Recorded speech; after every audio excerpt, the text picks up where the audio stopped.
Assalamualaikum warahmatullahi wabarakatuh. Alhamdulillahi wa kafa.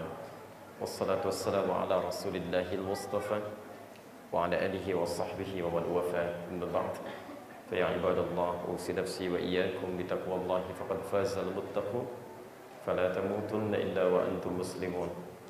Faqala ta'ala ya ayyuhalladzina amanu taqullaha haqqa tuqatih wala tamutunna illa wa antum muslimun.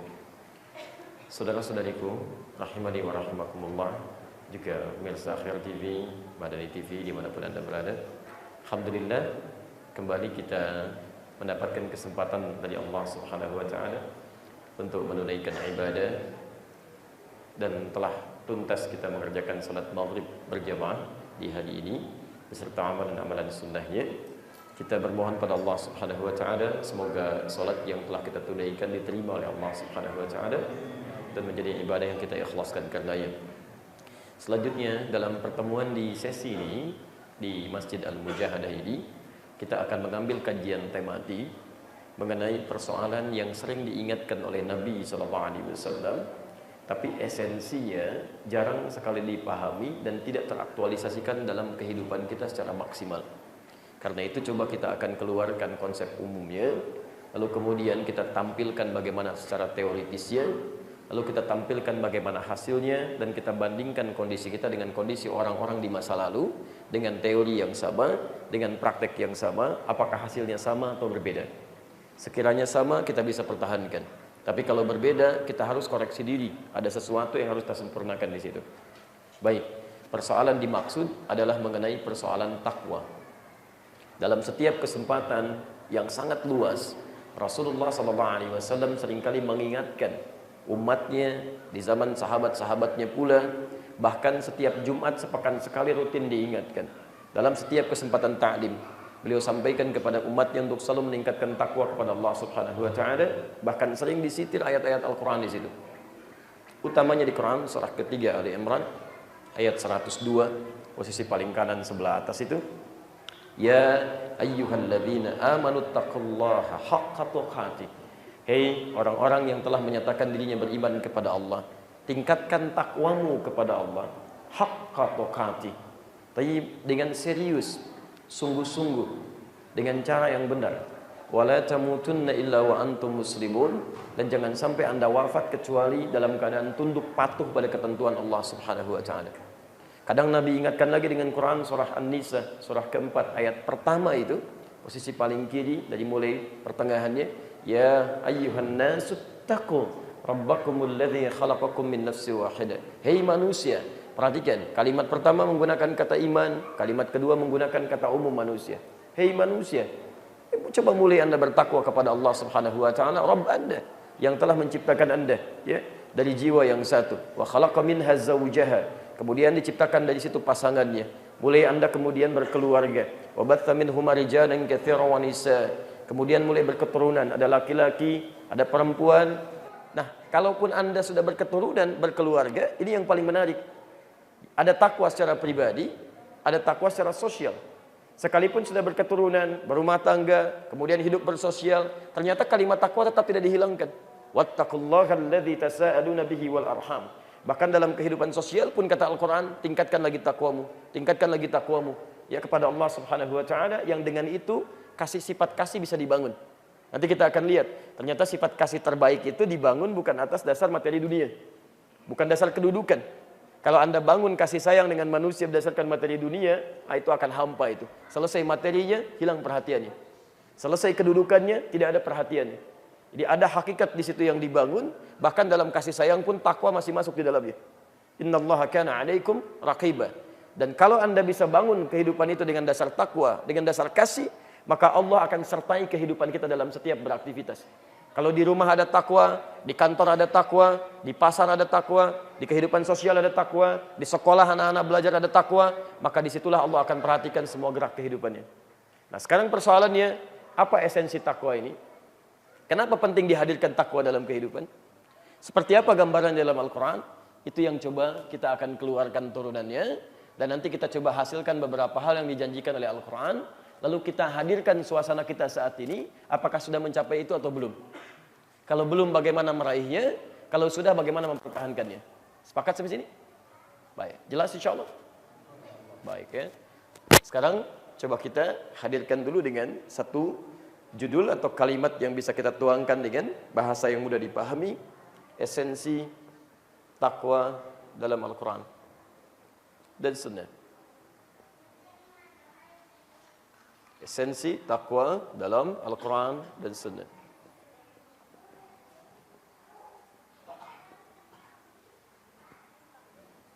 Hati-hati, nanti kita akan turunkan hadis-hadis. Termasuk nanti ada hadis yang sangat sahih, riwayat Imam At-Tirmidzi, makanan kita pun jangan sampai dimakan kecuali oleh orang takwa. Nanti kita akan lihat ya. Saya coba turunkan dulu dalil-dalilnya ya. Apa esensi atau hikmah takwa ya, yang terdapat dalam Al-Quran dan Sunnah? Dalam bahasa lain, kalau kita bisa meningkatkan takwa kepada Allah, apa yang bisa kita raih? Saya turunkan di antara beberapa hal yang bisa jadi landasan dalil. Satu, kita turunkan misalnya Quran surah kedua ayat 189, versi paling kanan sebelah bawah di akhir ayat. Dua, Quran surah kedua masih ayat 282, versi paling kiri sebelah bawah. Dan kita turunkan lagi Quran misal surah ke-8 ayat ke-29. Kemudian turunkan lagi Quran misal surah ke-19 ayat 18, ayat 63. Misal kita naikkan lagi, ke ataskan lagi Quran surah Yunus surah 10 ayat 62 sampai dengan 63. Kita tambahkan lagi Quran misal surah ke-49 ayat 13. Misal tambahkan lagi Quran surah ke-65 ayat 2 sampai 3. Cukup dulu sebagai ukuran, pelan-pelan. Sekarang kita ambil caranya. Quran surah kedua ayat kedua sampai dengan ayat kelima sampai hasilnya. Kita turunkan lagi Quran surah kedua Al-Baqarah ayat 183. Masih di Al-Baqarah, Quran surah ke-2 ayat 197. Turunkan lagi supaya ada kaitan, saya tambahkan di sini Quran surah ketiga ayat 120 supaya ada kaitan dengan ini. Kemudian kita turunkan lagi Quran surah ketiga ayat 133 sampai 134. Turunkan lagi Quran surah ke-51 ayat 15 sampai dengan ayat 23. Bagian terakhir kita ambil hadisnya. Pertama kita ambil hadis Muslim. Nomor hadis 2815. Ada juga di 5611. Kemudian kedua, kita ambil dua dulu. At-Tirmidzi.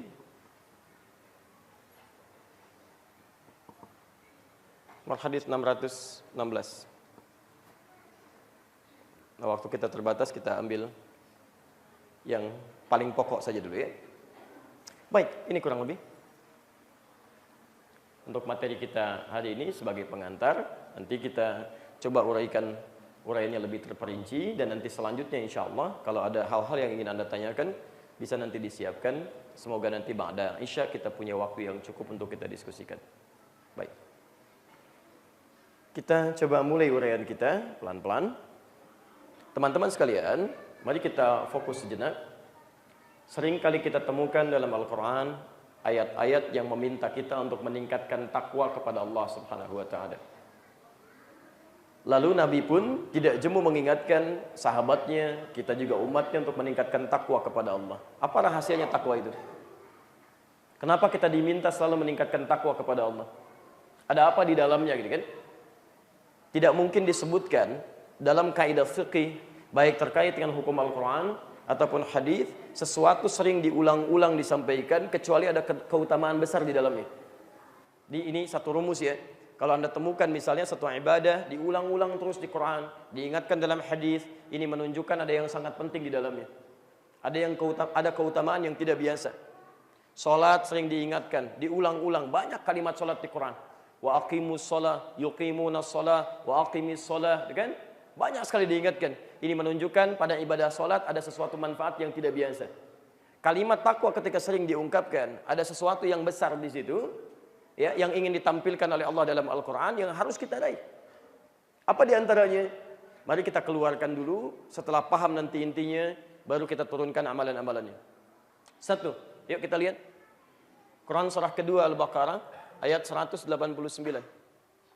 Posisi paling kanan, sebelah bawah, di ujung ayatnya. Ayat ini berbicara tentang hilal. Yas'alunaka 'anil ahillah. Qul hiya mawaqitu lin-nasi wal hajj. Wa laysa al-birra bi an ta'tul buyuta min dhuhuriha, walakinnal birra man ittaqa. Wa'tul buyuta min abwabiha. Lihat ujungnya. Wattaqullaha la'allakum tuflihun. Dan tingkatkan takwa kepada Allah. Perhatikan rumusnya. Tingkatkan takwa Anda kepada Allah. Takwa. Bila Anda tingkatkan takwa kepada Allah, la'allakum tuflihun, supaya Anda bisa sukses dan bahagia. Sukses, bahagia. Please, bahagia. Masya Allah. Fokus, pelan-pelan teman-teman sekalian. Jadi ketika Anda bertanya, kenapa sih kita sering diingatkan meningkatkan takwa? Kata Allah, kalau Anda bisa tingkatkan takwa, saya jamin kamu bisa sukses dan bahagia. Dan kalimatnya umum. Ya, dalam kaidah fikih disebutkan sesuatu yang umum tidak bisa dikhususkan sepanjang tidak ada dalil khususnya. Jadi artinya apa? Apapun profesi Anda yang baik-baik, entah Anda di rumah sebagai kepala keluarga, sebagai ibu rumah tangga, di kantor sebagai pengusaha, sebagai pegawai, pimpinan misalnya, atau di masyarakat dan sebagainya, Anda tingkatkan takwa, maka semua karir aktivitas Anda dijamin sukses plus bahagia. Ini poinnya. Dan kalimatnya menggunakan la'alla di situ. La'allakum, la'alla. La'alla itu harfut taraji, ya, huruf yang menunjukkan pada satu harapan yang tidak mungkin bisa diraih kecuali turunannya mesti dikerjakan dulu. Jadi seakan-akan Allah ingin katakan begini, saya jamin ya, kamu akan mendapatkan kesuksesan plus bahagia dalam hidupmu jika kamu bisa tingkatkan takwa. Anda tingkatkan takwa, maka jaminannya ini, yang pertama. Jadi kalau ada seseorang di antara kita mengaku muslim, sudah beriman kepada Allah, tapi hidupnya seringkali bermasalah. Pekerjaan bermasalah, di kantor bermasalah, di rumah bermasalah. Ada orang yang di kantornya champion, jadi juara, tapi di rumahnya mohon maaf, masalah tidak pernah tuntas. Kebahagiaan jarang diraih misalnya. Coba cek, barangkali persoalannya di sini. Paham sampai sini?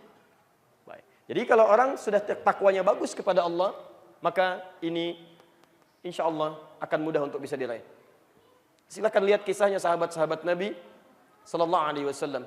Saat diajarkan oleh Nabi Sallallahu Alaihi Wasallam, bahkan alumni madrasah Nabi yang pertama di rumah Arqam bin Abi Arqam, ya, anak berusia 17 tahun, anak muda, pengusaha sukses, usia 17 tahun, masuk Islam yang ke-17, mewakafkan rumahnya di Bukit Safa itu. Ya, maka di situ belajar 40 orang, termasuk beliau itu. 40 orang dikenal dengan as-sabiqunal awwalun. Demi Allah, pelajaran pertama yang diturunkan dari Al-Quran, pelajaran meningkatkan takwa kepada Allah Subhanahu wa Ta'ala. Ketika takwa ditingkatkan oleh mereka, Masya Allah, keyakinan semakin kuat, kerinduan akan taklim semakin datang, diburu taklimnya walaupun taruhannya bisa nyawa. Begitu ketahuan bisa diinterogasi, bahkan bisa dieksekusi. Tapi mustahil ada orang bisa mempertaruhkan nyawanya untuk sesuatu, kecuali dia merasakan ada yang penting di situ. Ada yang bermanfaat untuknya. Karena mereka merasa, kok begitu ikut petunjuk Muhammad SAW, hidup saya kok semakin tenang. Ada kebahagiaan yang nggak bisa dilukiskan, kan? Ada kedamaian yang nggak bisa diraih dengan cara biasa. Makanya rela mempertaruhkan keamanan dirinya untuk mendapatkan ini bagian-bagian dari ajaran takwa Nabi SAW. Jelas sampai sini? Ini bagian yang pertama. Boleh saya hapus dulu? Alhamdulillah. Hapus dulu ini ya. Baik. Jadi pertama, saya urutkan dulu. Seorang yang bisa meningkatkan takwanya kepada Allah, maka esensi yang pertama, di balik kalimat takwa itu, supaya menjadikan hidupnya sukses dan bahagia. Apapun profesinya. Ingat betul pesan Al-Quran ini ya. Al-Quran tidak menuntut Anda untuk mendapati satu profesi tertentu. Tidak. Al-Quran tidak menginginkan Anda untuk jadi ustadz semuanya misalnya. Masya Allah, nggak ada. Saya nggak pernah temukan ayat di Quran semua orang Islam jadi ustadz, bisa kan? Kalau antum semua jadi ustadz, siapa jamaahnya gitu kan? Saya bisa pulang hari ini juga kan? Baik. Yang diinginkan cukup satu. Anda bisa soleh dan bisa takwa. Jadi apapun silakan. Oke, jadi pengusaha takwa. Ya, jadi diplomat takwa. Jadi pengajar takwa. Jadi ustadz yang takwa. Karena ada ustadz yang nggak takwa, itu ada. Ada, jangan dikira nggak ada. Ada ustadz tidak takwa, ada. Ada ustadz yang cuma cari uang. Ada ustadz yang cuma cari popularitas. Ada ustadz yang cuma cari jamaah. Ada penghafal Quran yang zalim, ada. Dan ayatnya ada di Quran. Nanti kita turunkan. Jangan dikira penghafal Quran semuanya baik. Tidak. Ada yang salah niat untuk menghafalkannya sehingga salah outputnya. Ada di Quran surah 35 Fatir ayat 32. Posisi paling kiri sebelah atas. Wa minhum zalimun li nafsih. Ada orang yang hafal Quran, tahu hukum tapi zalim pada dirinya sendiri. Bahkan ada yang menggunakan ayat-ayat Quran sekedar mencari keuntungan dunia. Tidak sedikit. Ya, apa Anda pikir yang mengatakan sekarang semua agama itu sama, menuju pada Tuhan yang sama? Apa Anda kira buta dengan ayat-ayat Quran? Tidak, dia tahu ayatnya. Dia paham ayatnya, bahkan dia jadikan ayatnya hanya untuk menguatkan argumentasi dari hawa nafsunya. Ada yang salah dalam dirinya. Jelas sampai sini? Baik. Teruskan dulu ya. 2. Nah, ini yang Anda butuhkan. Nanti saya berikan turunan kisahnya. Termasuk nanti untuk anak-anak kita insyaAllah. Ya. Quran surah kedua Al-Baqarah ayat 282. Dari atas sampai bawah, satu ayat. Ayat paling panjang di Quran. Antum cukup lihat yang paling bawah saja, ya.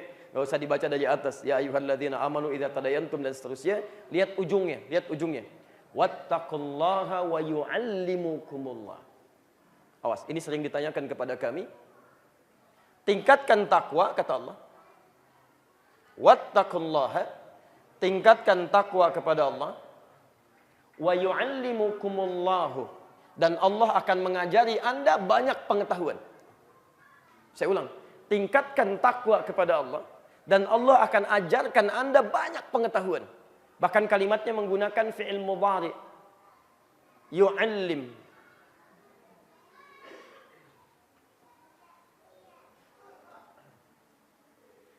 Kalau ada kalimat dalam bahasa Arab diawali dengan huruf ya, itu disebut dengan mudhari'. Dalam bahasa Inggris punya 3 arti. Bisa present, sekarang, bisa continuous, terus bisa future, di masa yang akan datang. Perhatikan, kalau ada seseorang bisa meningkatkan takwanya kepada Allah, maka Allah akan mengajarkan ia pengetahuan yang sangat luas. Entah itu sekarang yang dia butuhkan, atau terus ketika dia membutuhkan sesuatu dengan dasar pengetahuan, atau di masa yang akan datang pun, bila ada tantangan membutuhkan pengetahuan, lihat, bukan dia yang lelah untuk mempelajarinya, Allah yang bantu dia untuk menanamkan ilmu dalam dirinya. Ya, sering ditanya, bagaimana caranya bisa menghafal dengan baik? Bagaimana caranya bisa belajar dengan baik? Bagaimana bisa menguatkan ingatan? Teorinya di Quran cuma satu. Cuma satu. Karena kalau teori belajar, semua orang belajar. Semua orang belajar. Bahkan non-muslim pun belajar. Ayat Quran mengatakan mesti belajar. Iqra, baca, belajar. Tafaqquh fid din. Ya, Quran surah misal ke-9 ayat 122. Posisi paling kiri sebelah bawah. Wa ma kana lil mu'minuna liyanfiru kaffah falawla nafaru min kulli firqatin minhum ta'ifatun liyatafaqahu fid din. Ayo belajar, ayo belajar, ayo belajar. Tapi di antara semua orang yang belajar ini, siapa yang memiliki akselerasi untuk mendapatkan pengetahuan itu? Jika Anda ingin dipercepat pengetahuannya oleh Allah, ditanamkan dalam jiwanya, syaratnya takwa. Silahkan cek, demi Allah saya katakan. Setelah Al-Quran turun, dilatih dengan prinsip-prinsip ketakwaan, tidak pernah ditemukan di muka bumi orang paling hebat hafalannya, orang paling kuat ingatannya, orang paling banyak kreativitas keilmuannya, kecuali orang Islam. Kecuali orang Islam. Saya beri contoh begini. Antum pernah dengar namanya Ibnu Hajar Al-Asqalani? Ibnu Hajar Al-Asqalani. Siapa beliau? Halo? Antum kalau nggak tahu gampang katakan wallahu a'lam. Selesai. Ya, daripada kepanjangan kan sampai isya ditungguin. Tapi pernah dengar Ibnu Hajar Al-Asqalani? Pernah. Siapa beliau? Wallahu a'lam. Baik. Ya, Ibnu Hajar Al-Asqalani banyak sekali karyanya. Ya, seorang muhaddits, ahli hadis, ahli Al-Qur'an, ahli fikih, tapi lebih dikenal sebagai seorang ahli hadis. Baik, di antara karyanya kitab Fathul Bari, Syarah Sahih Al-Bukhari yang 18 jilid itu. 18 jilid. Di antara karyanya misalnya Bulughul Maram yang antum sering baca. Bulughul Maram itu sebetulnya bab kecil dari kitab Sahih Al-Bukhari dikeluarkan dari situ. masalah-masalah fikihnya aja, hadis-hadis tentang fikih. Jadi kalau antum baru bisa Bulughul Maram itu baru dasar. Ya, kalau di Timur Tengah itu yang dipelajari anak SD, anak SMP untuk dasar-dasar fikih supaya lebih mudah untuk dipelajari. Nah, itu sebagian kecil dari Sahih Al-Bukhari. Tapi diambil misal Bulughul Maram syarahnya Subulus Salam itu kan? Ada satu jilid Bulughul Maram. Itu yang menulis dikenal dengan Ibnu Hajar Al-Asqalani. Saya beri rumus sebentar. Saya boleh hapus ini? Baik. Alhamdulillah. Tenang saja ya. Ini kedatangan kedua saya ke sini, saya masih konsisten, tenang. Antum jangan khawatir. Saya datang sendiri, terangin sendiri, tulis sendiri, hapus sendiri, enggak ada masalah. Enggak ada masalah ya. Antum duduk aja lihatlah ya. Sekarang perhatikan. Saya tulis Ibnu Hajar Al-Asqalani. Al-Asqalani. Asqalani. Fokus sini. Apa artinya Ibnu? Halo? Baik, kalau tidak tahu katakan apa? Allahu a'lam. Baik, apa artinya Ibnu? Anak. Baik, bukan anak. Anak banyak dalam bahasa Arab. Ada anak laki-laki, ada anak perempuan, anak laki-laki dan perempuan banyak. Kalau Ibnu anak apa? Baik, Ibnun khusus untuk anak laki-laki. Baik, anak laki-laki. Jadi kalau ada kalimat ibnun disingkat dengan bin. Kalau hamzah wasalnya dibuang jadi bin. Isa bin Maryam. Isa anak laki-lakinya Maryam. Karena Maryam tidak punya anak perempuan. Jelas ya? Kalau perempuan ibnatun, ibnatun. Tambah tak di ujungnya. Kalau mau disingkat buang hamzahnya, pindah kalimatnya ke sini jadi bintun, taknya dibuka. Jadi binti disingkat. Aisyah binti Abi Bakar. Jadi kalau Anda mendengar kalimat binti, binti pasti perempuan. Tapi kalau ibnun, ibnun bin pasti laki-laki. Berarti Ibnu Hajar itu laki-laki atau perempuan? Pertama laki-laki. Ibnun. Anak siapa ini? Karena kalau tadi kan Isa bin Maryam. Isa anaknya Maryam, jelas. Baik. Anak laki-laki siapa? Hajar. Apa artinya Hajar? Batu. Baik. Di Mekah ada Ka'bah. Baik ya. Dimulai tawafnya dari mana? Hajar Aswad, batu hitam. Sekarang Ibnu Hajar, anaknya batu. Apa bapaknya namanya Hajar? Keras seperti batu? Tidak. Taib. Lihat kalimatnya. Anak batu. Apa batu berumah tangga melahirkan? Tidak. Kenapa dinamakan dengan anak batu? Al-Asqalani. Kalau sudah ada yang seperti ini, saya sudah pernah ajarkan dulu rumusnya. Setiap menemukan al, ujungnya i, pasti daerah. Pasti dari daerah, kan? Caranya tinggal tutup alif lamnya dengan kalimat i-nya dibuang dari Asqalan.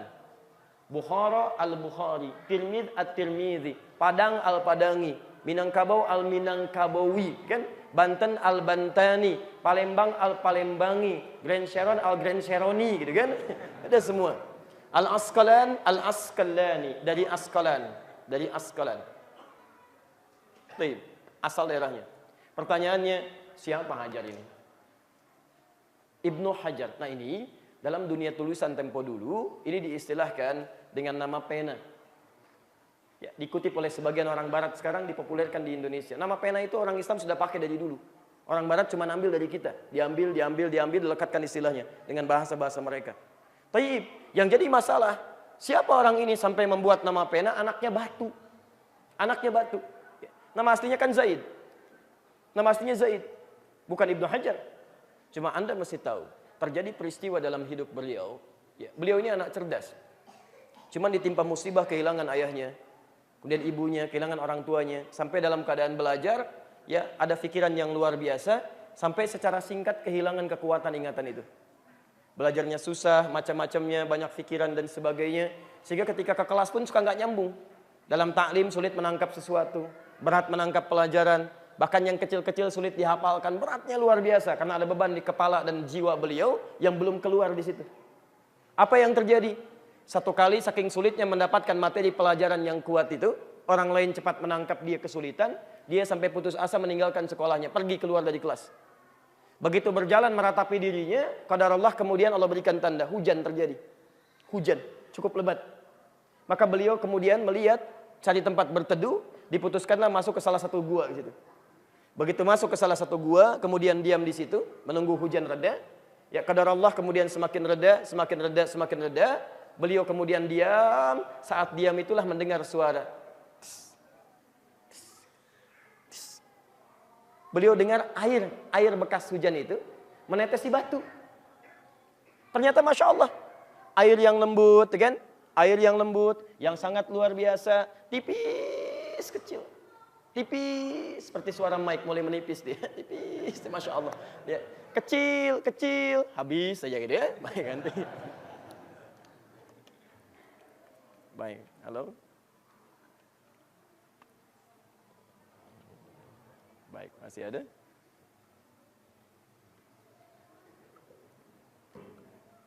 Baik. Alhamdulillah. Bisa terdengar suara saya? Bisa, baik. Kita coba bandingkan dulu. Lebih jelas mana? Pakai mic lagi ya, teruskan lagi. Jadi, dengar suara air ya. Mulai sedikit saja turun, sedikit. Tes. Dia ternyata air yang konsisten itu walaupun cuma setetes. Allahu Akbar. Begitu dilihat bisa melubangi batu yang sangat kerasnya luar biasa itu. Di batu aja bisa berlubang. Ya. Hanya terkena oleh tetesan-tetesan air. Dia konsisten, sabar dia jalani dengan yang kecil-kecil. Dia melihat, Masya Allah, kalau bukan karena kuasa Allah, tidak mungkin air yang cuma kecil begini, netes-netes bisa melubangi batu seperti ini. Maka kemudian dia tergerak dari situ, kembali ke sekolahnya. Mendiskusikan persoalan ini dengan gurunya. Disitulah gurunya kemudian membuka satu rahasia kepada anak ini, kepada Zaid ini. Dia katakan, perhatikan, air saja yang cuma menetes, tapi dia menetes dengan mengikuti patuh pada ketentuan Allah Subhanahu wa Ta'ala. Gak mungkin hujan bisa turun kalau bukan kepatuhan pada Allah Subhanahu wa Ta'ala. Gak mungkin dia bisa menetes kalau bukan kerangka patuh pada Allah Subhanahu wa Ta'ala. Jadi air saja yang cuma menetes karena ingin patuh kepada Allah bisa menjadikan yang keras luar biasa itu bisa berlubang. Apalagi kalau kamu mau patuh pada ketentuan Allah Subhanahu wa Ta'ala. Maka diturunkanlah kemudian ayat-ayat tentang takwa yang diantaranya ini, wattaqullaha, patuhlah kamu dengan meningkatkan takwa kepada Allah, wa yu'allimukumullah. Apa yang terjadi? Teman-teman sekalian, hanya dalam beberapa masa sejak beliau meningkatkan takwanya kepada Allah, tidak nunggu lama. Untuk tahu apa yang terjadi? Tadinya satu hadis sulit dihafalkan. Sekarang Sahih Al-Bukhari itu bisa dihafalkan seluruhnya. Satu kitab. Ya. Yang tadinya cuma satu hadis, sulit, ini sulit, itu sulit. Begitu meningkatkan takwanya kepada Allah, tidak nunggu berbulan-bulan, tidak nunggu bertahun-tahun. Cuma beberapa masa, sekejap saja, hafal Sahih Al-Bukhari. Sampai kemudian membuat syarahnya, penjelasannya. Tidak tanggung-tanggung, 18 jilid. Apa nama syarah ini? Apa rahasia di balik namanya? Sampai kemudian beliau mencantumkan nama penanya dengan Ibnu Hajar. Nanti kita lihat setelah kita menunaikan salat Isya berjamaah. Subhanakallahumma bihamdika asyhadu an la ilaha illa anta astaghfiruka wa atubu ilaik. Assalamualaikum warahmatullahi wabarakatuh.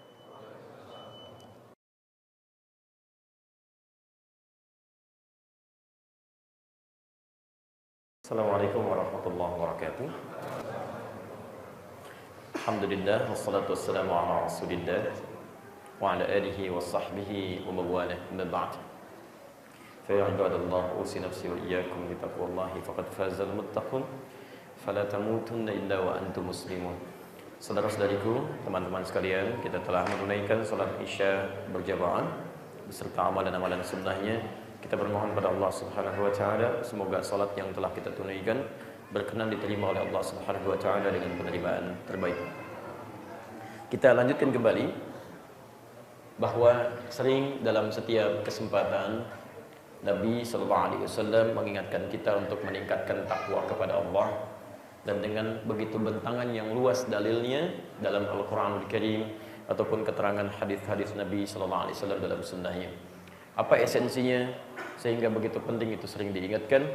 Kita sudah jabarkan bahwa dengan meningkatkan takwa ini Allah Subhanahu wa Ta'ala berkenan menghadirkan kesuksesan dan kebahagiaan dalam kehidupan kita. Yang kedua, dengan meningkatkan takwa ini Allah Subhanahu wa Ta'ala berkenan mempermudah pengetahuan yang kita pelajari. Anda meningkatkan takwa, maka pengetahuan cepat datang.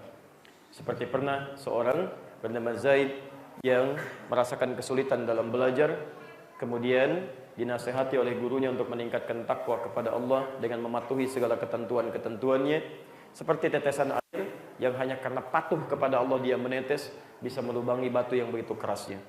Maka terbukalah kecerdasannya, mendapatkan pengetahuan yang luar biasa, sampai yang tadinya satu hadis begitu sulit untuk dihafalkan, kini Sahih Al-Bukhari bahkan hadir dalam benak beliau.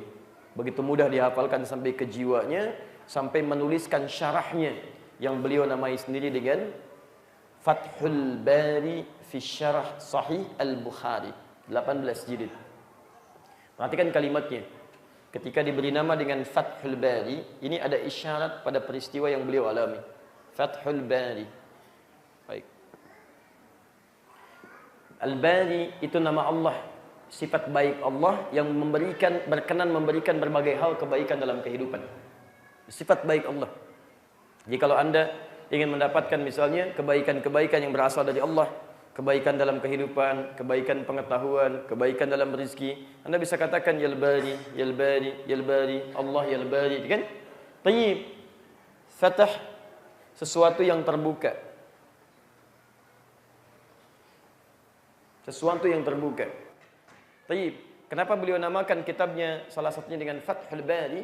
Seakan-akan ingin memberikan kesan kepada kita, jika Anda ingin terbuka segala kebaikan-kebaikan dalam hidupnya, entah itu dalam kehidupan rumah tangga Anda, di pekerjaan Anda, di kehidupan sosial Anda, maka mulai dalamilah apa yang saya jelaskan dalam Syarah Sahih Al-Bukhari ini. 18 jilid dituliskan. Tapi yang paling menarik, ini yang paling penting. Beliau kemudian cantumkan bukan nama aslinya di situ, tapi nama penanya, Ibnu Hajar Al-Asqalani, anaknya Batu. Seakan-akan pernah ingin menyampaikan satu isyarat bahwa saya dulu punya kesulitan dalam menghafal, sekeras batu nih, saking sulitnya. Tapi itu semua bisa dibuka oleh Allah Subhanahu wa taala dengan sifat baiknya sampai kemudian menjadi lancar dan terbuka segala kebaikan-kebaikannya. Apa rahasianya? Baca penjelasan saya dalam Syarah Sahih Al-Bukhari ini. Ada 18 jilid di situ. Jadi kalau antum ingin baca seluruhnya, pahami dengan dalam, mudah-mudahan bisa mendapatkan kebaikan-kebaikan seperti beliau mendapatinya. Tapi singkatnya, 18 jilid ini hanya dirangkum oleh Al-Quran dengan satu kalimat yang sangat indah. Takwa. Makanya Anda tidak akan pernah temukan orang-orang yang meningkatkan takwa kepada Allah, disebutkan di Quran, kemudian dia belajar, kecuali mendapatkan akselerasi pengetahuan yang sangat tinggi. Siapa manusia paling takwa di muka bumi? Rasulullah, Nabi Muhammad SAW. Sekarang perhatikan, ketika Al-Quran diturunkan, itu beliau ingin sekali cepat menghafalkannya. Cepat. Ingin cepat. Tapi tiba-tiba turun ayat untuk menyampaikan tentang esensi takwa bagi kehidupan beliau. Ini orang, Masya Allah, orang paling saleh di muka bumi, paling dekat dengan Allah, paling takwa. Kata beliau, saya manusia paling takwa. Manusia paling takwa dengan izin Allah Subhanahu wa taala. Apa yang terjadi? Turun Quran surah ke-75 ayat 16 sampai ayat 18 itu. Posisi paling kanan sebelah bawah. La tuharnik bihi lisanaka lita'jala bih. Muhammad, kamu tidak usah terlalu lelah untuk menggerakkan dengan cepat-cepat lisanmu itu untuk menghafalkan Qurannya. Muhammad, jangan kamu tergesa-gesa cepat-cepat menggerakkan lisanmu untuk menghafalkan Quran itu. Inna alaina jam'ahu wa Qur'ana. Biarkan kami yang tanamkan Quran dalam dirimu dan bacakan kepadamu. Fa idza qara'nahu fattabi' Qur'ana. Maka kalau kami sudah bimbing bacaannya, tinggal kamu ikuti saja. Orang yang takwanya meningkat kepada Allah, tidak lelah dia untuk mendapatkan pengetahuan. Allah yang berikan kepadanya. Dia cuma ikhtiar, lihat sedikit, paham. Baca sedikit, mengerti. Masya Allah, itu luar biasa. Saya berikan Anda gambaran misalnya. Menghafal Quran itu mudah atau sulit? Lihat, 4 kali statement Allah di Quran surah 54 itu. Sering saya sampaikan. Di Al-Qamar, ayat 17, ayat 22, ayat 32, ayat 40. Walaqad yassarnal Qur'ana lidzikri fahal mim muddakir. Sungguh kami telah mudahkan Al-Quran untuk dihafalkan, diingat, mudahkan. Ya, tidak harus menjadi pintar untuk menghafal Quran. Orang yang tidak punya ranking di sekolahnya bisa hafal Quran. Yang buta pun bisa menghafal Quran. Yang terlampau sepuh katanya bisa menghafal Quran. Ya, ada orang yang 82 tahun usianya, seorang nenek, nggak bisa baca, nggak bisa nulis, Masya Allah. Cuman mendengar cucunya membacakan, dibacakan, 2 tahun hafal Quran. Ada anak usia 4 tahun, belum sekolah malah hafal Quran. Masya Allah, saking mudahnya. Ada orang dianggapnya terbelakang, hafal Quran. Masya Allah. Ada orang yang lahirnya tidak sempurna, ya dalam sarafnya misalnya disebutkan nama aja masih mikir, tapi dibacakan Quran, Masya Allah terus seakan-akan gak mau berhenti. Ya, saking mudahnya. Jadi tidak harus menjadi pintar untuk menghafalkan Quran. Ya, tidak harus bisa menjadi laki-laki atau perempuan, semuanya punya kesempatan yang sama.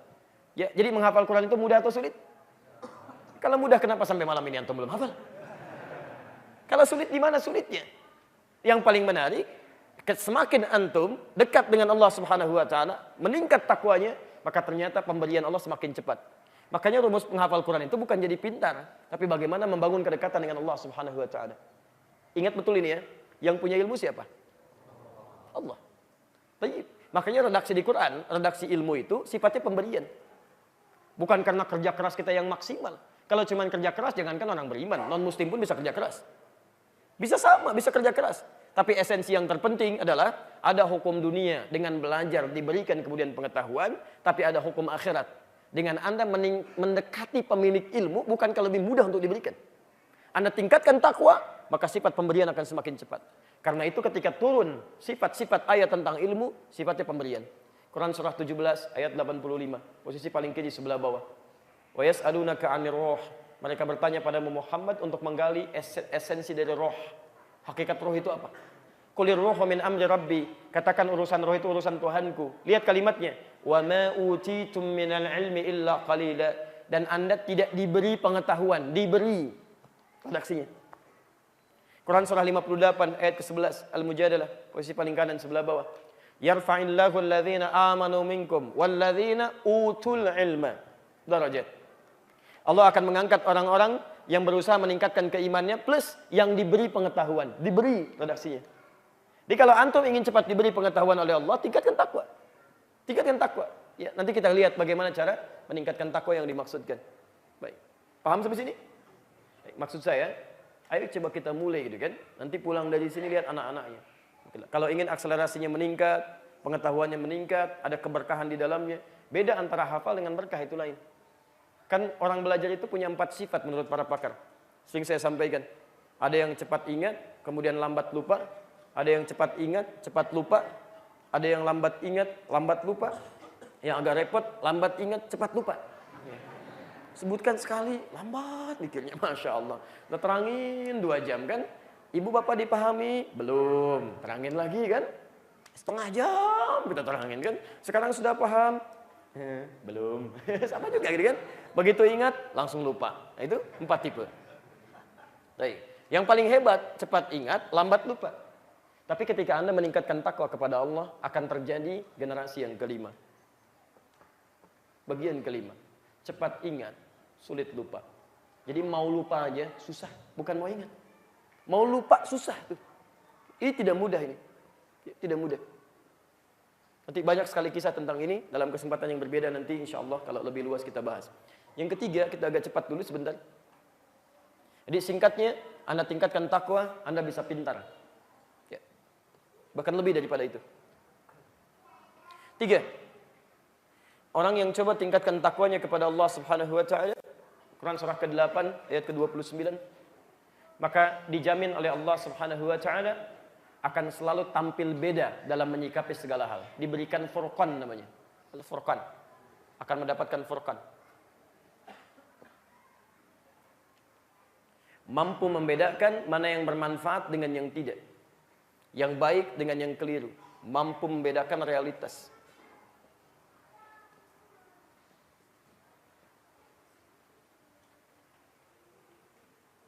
In tattaqullaha yaj'al lakum furqana. Ya, lihat kalimatnya. Lihat kalimatnya. Jika Anda bisa tingkatkan takwa kepada Allah, in itu harfu syaratin, huruf syarat. Yaj'al lakum furqana. Maka Allah akan berikan kepada Anda, akan jadikan diri Anda punya furqan. Jadi kalau ingin mendapatkan furqan, Anda tingkatkan takwa. Apa itu furqan? Kemampuan untuk membedakan satu realitas, mana yang bermanfaat, mana yang tidak. Mana yang baik, mana yang tidak. Karena Anda mampu membedakan mana yang bermanfaat, mana yang tidak, maka sikap Anda pun akan berbeda. Misal, Anda dapatkan makanan misalnya kan, banyak berjajar. Ada di prasmanan misalnya kan, ada di restoran, ada di macam-macam dan sebagainya, menu dihidangkan. Anda akan lihat, orang-orang yang mendapatkan furqan, dia nggak akan semua dia pilih untuk dia makan, tidak. Mana yang bermanfaat untuk kesehatannya. Dia butuh apa? Apa yang sekarang dia perlukan, itu yang dia makan. Yang nggak dia butuh nggak akan dia makan. Minuman juga begitu. Dia butuh minuman, menunya mungkin banyak. Dari air putih sampai jus yang cukup banyak gitu kan. Masya Allah. Dia nggak akan pilih yang nggak ada. Nggak akan pilih yang aneh-aneh. Apa yang dia butuhkan sekarang, itu yang dia minum. Selesai. Kalau prinsip itu dipakai dalam kehidupan, tenang kehidupan kita itu. Mau berpakaian, yang penting bisa menutup aurat. Nggak akan banyak macam-macam. Ini dibeli, itu dibeli. Capek gitu kan. Pak, capek ya makan sate ayam. Sate yang lain deh. Sate burung ya. Masya Allah. Burungnya burung nuri lagi. Cari-cari terus gitu kan. Cari-cari sampai kemana, sampai ke Dago, sampai ke macam-macam. Berangkat sekarang Ba'da Isya. Nggak ada, adanya di Bogor. Ikutin ke sana, ikutin terus ke Bogor ya. Sampai jam 12 malam. Tutup tempatnya gitu kan. Aduh udah. Waktu terbuang capek, macam-macam dan sebagainya. Hidupnya lelah. Ini, Furqan. Termasuk juga dalam aspek ibadahnya. Dia bisa bedakan. Mana yang baik menurut Allah, mana yang tidak baik. Yang baik dia ambil, yang tidak baik dia tinggalkan. Menurut Allah, bukan menurut seleranya. Ya sama dalam taklim juga begitu. Mana yang bermanfaat, mana yang tidak. Nggak semua pengajian mesti diikuti. Dia akan lihat. Termasuk pengajian yang baik pun dia akan lihat butuh nggak. Jadi bukan kagetan ada taklim ini ikut, taklim ini ikut. Antum lihat butuh nggak dengan taklim itu. Kalau materinya dibutuhkan Anda prioritaskan. Kalau tidak diperlukan Anda lihat mungkin turunan yang kesekian. Apalagi yang sama sekali nggak ada manfaatnya, nggak akan diikuti. Ya, Masya Allah, kalau cuma rame aja jangankan taklim. Di pasar rame, di gazebo rame, di alun-alun rame gitu kan. Yang penting itu mana? Yang bisa mendapatkan kebaikan-kebaikan dalam kehidupan. Itu yang disebut dengan Furqan. Taib. Masya Allah, banyak sekali ayatnya. Orang yang bisa meningkatkan takwa kepada Allah. Sampai jam berapa kita?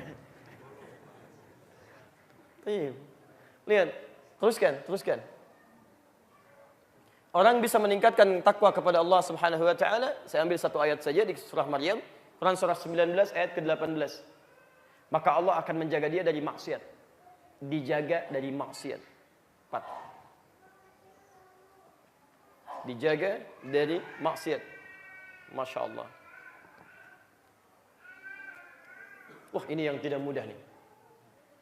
Jadi Sayyidah Maryam itu ketika beliau sedang sendirian kedatangan seorang lelaki, malaikat yang sedang menyamar itu. Begitu datang, mengatakan saya diutus oleh Allah Subhanahu wa taala untuk meniupkan roh karena Anda akan mengandung. Qalat, Maryam berkata, "Inni a'udzu birrahmani minka in kunta taqiyya." Lihat kalimatnya. Lihat kalimat ujungnya, in kunta taqiyya. Sungguh saya berlindung kepada Allah Subhanahu wa taala yang Maha Rahman, yang menyayangi saya sejak saya mulai dilahirkan sampai dengan hari ini. Saya berlindung kepada Allah dari perilaku maksiat Anda jika Anda bertakwa. Kenapa ada kalimat jika Anda bertakwa? Para ulama tafsir sepakat menyimpulkan karena orang itu jika bertakwa kepada Allah pasti akan meninggalkan maksiat. Mustahil ada orang takwa mengerjakan maksiat, mustahil. Makanya Maryam mengatakan dengan lisannya, jika Anda benar-benar bertakwa kepada Allah, Anda akan tinggalkan maksiat yang mungkin Anda kerjakan kepada saya. Karena Maryam belum tahu kalau ini malaikat yang diutus oleh Allah. Tapi kalimat di sini ketika dikeluarkan oleh Sayyidah Maryam, beliau katakan, jika Anda bertakwa, ini kalimat kata ahli tafsir menunjukkan pesan bahwa orang-orang yang bertakwa kepada Allah itu akan dijaga dari maksiat. Mustahil bisa berbuat usil dalam kehidupannya. Ya. Akhirnya setelah dipahamkan bahwa dia malaikat, kan? Dengan izin Allah Subhanahu wa taala akan meniupkan, tidak pernah menyentuhnya, bahkan tidak menyentuh. La yamassanil bashar, lam yamsasnil bashar, tidak menyentuh saya seorang manusia pun. Maka ditiupkan kemudian dan mengandunglah. Tidak ada sentuhan, tidak ada macam-macam. Masya Allah. Maka hati-hati ya, nggak akan ada Maryam-Maryam yang lainnya. Ada laki-laki datang, salah malaikat yang sedang menyamar. Masya Allah, sudah itu penipu itu selesai gitu kan? Itu penipu itu. Baik. Saya berlindung kepada Allah jika engkau orang takwa. Iya, nama saya takwa. Bukan, itu pasti penipu ya, pasti penipu. Nah ini poinnya. Jadi nanti kita tinggal cek saja ya. Orang-orang yang semakin meningkat takwanya, maka maksiatnya pasti semakin berkurang dan terjaga. Kalau sudah terjaga sudah selesai. Maka tangannya dipandu oleh Allah, kakinya dipandu oleh Allah, bahkan dari ujung kepala sampai ujung kakinya. Dari ujung kepala, matanya nggak akan lihat maksiat, telingannya nggak akan dengar maksiat, lisannya nggak akan bicara maksiat sampai ke ujung kakinya, tidak akan melangkah pada yang maksiat. Ini poinnya. Quran surah 10 ayat 62 sampai 63. Kalau orang sudah lebih tingkatkan takwa lagi, maka Allah akan naikkan derajatnya menjadi aulia Allah. Aulia Allah, orang yang sangat dekat dengan Allah Subhanahu wa taala. Dekat dengan Allah.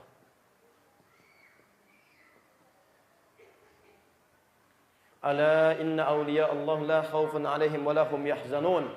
Ya, sungguh Orang-orang yang dekat dengan Allah itu dijamin hidupnya tidak akan pernah bersedih dan tidak akan larut dalam ratapan-ratapan kehidupan. Masya Allah. Masya Allah. Ada orang yang dalam hidupnya punya masalah sebesar apapun gak sedih. Biasa aja. Bahkan di antara mereka punya masalah malah gembira, Pak. Malah gembira. Antum kalau sedang punya masalah, senang atau sedih?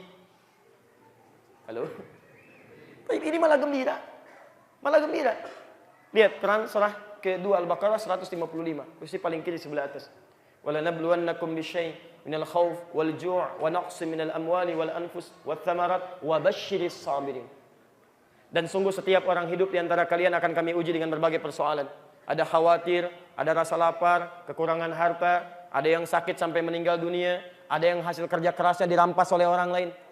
Tolong koreksi ya. Di situ wathamarat itu bukan buah-buahan. Bukan buah-buahan. Ini terjemah balaghah, bukan terjemah tekstual. Kalau diartikan buah-buahan, maka agak kurang adil di situ, kurang objektif. Ujiannya cuma untuk tukang buah aja gitu kan. Baik tukang boneka nggak dapat ujian kan. Baik tukang sendal nggak dapat ujian. Samarat di situ maksudnya hasil kerja keras yang diambil oleh orang. Ini bahasa kiasan. Kalau Anda nanam sesuatu biji, Anda pupuk jadi pohon sampai tumbuh, yang Anda mau ambil apanya? Ini ada orang nanam modal, sudah keluar orang banyak, ikut tender, begitu mau jadi diserobot orang. Itu poinnya. Ada orang nanam mangga pelan-pelan, Anda mau tumbuh siram-siram, kayaknya besok panen. Yuk kita tidur istirahat untuk menanam, untuk memanen mangga keesokan hari. Alhamdulillah, begitu bangun sholat subuh, ayo siap kita panen mangganya. Melihat tinggal pohonnya, mangganya nggak ada. Ini samarat. Wabasyiris sabirin, berikan kabar gembira pada orang sabar. Lihat, tipikal orang takwa diantaranya sabar.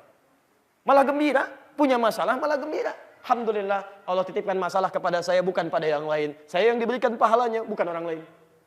Takwa, tidak mudah itu. Ya. Siapa orang ini? Ya. La khaufun alaihim wa lahum yahzanun ini. Dari mana taunya orang takwa? Ayat 63-nya.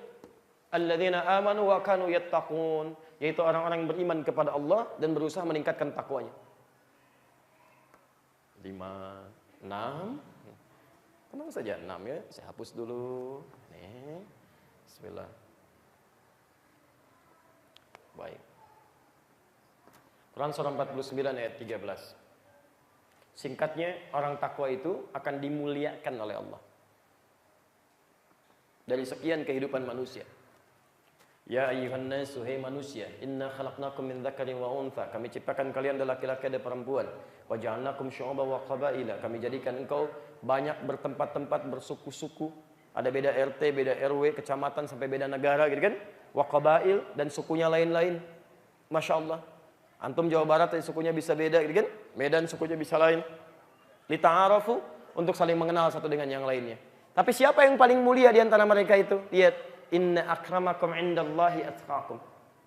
Sungguh dari sekian manusia yang ada di muka bumi itu, yang paling mulia dalam pandangan Allah adalah orang yang paling tinggi tingkat takwanya. Jadi kalau Anda ingin mendapatkan kemuliaan dari Allah, tingkatkan, berlomba dalam ketakwaan. Semakin meningkat ketakwaan, semakin kemuliaan diturunkan oleh Allah.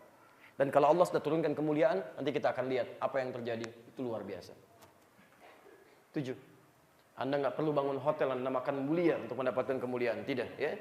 Anda tingkatkan takwa, poin ini dapat. Terakhir. Masih ada 2. Banyak sebetulnya. Quran surah 65 ayat 2 sampai 3. At-Talaq di ujung ayatnya. Wa may yattaqillaha yaj'al lahu makhraja. Siapa yang bisa meningkatkan takwanya kepada Allah, maka kesulitan-kesulitan hidupnya akan diberikan solusi, diberikan kemudahan. 7. Solusi dari setiap persoalan hidup. Apapun itu. Gak ada orang gak punya masalah. Termasuk antum di sini. Jangan dikira tenang-tenang gitu kan. Masya Allah, ada yang nulis, ada yang konsentrasi, ada yang nundutan. Masya Allah. Jangan dikira antum gak punya masalah. Belum tentu itu. Ya, ada yang di rumah masalah belum selesai gitu kan. Ada yang di kantor belum tuntas. Jangan dikira gak punya persoalan. Lihat. Solusinya gampang. Biaya gak banyak. Tenaga gak capek. Kata Allah, wa may yattaqillah, tingkatkan takwa. Allah. Ya ja'allahu makhraja. Kami berikan jalan keluar. Bahkan rezeki yang susah pun, wa yarzuqu min haitsu la yahtasib. Jangankan yang Anda kejar-kejar, yang Anda enggak duga kami datangkan. Bahkan kalau diteruskan sampai ayat keempat, wa may yattaqillah yaj'al lahu min amri yusra. Bahkan kami jadikan semua urusannya mudah. Mudah di rumah mudah, kantor mudah. Masya Allah. Alhamdulillah. Nah, saya ambil contoh yang terakhir. Bahkan ketika Anda diganggu orang pun, ada yang menyakiti Anda, ada yang memerangi Anda, ada yang membuat makar gitu kan, macam-macam dan sebagainya, itu gampang rumusnya. Quran surah ketiga Ali Imran ayat 120.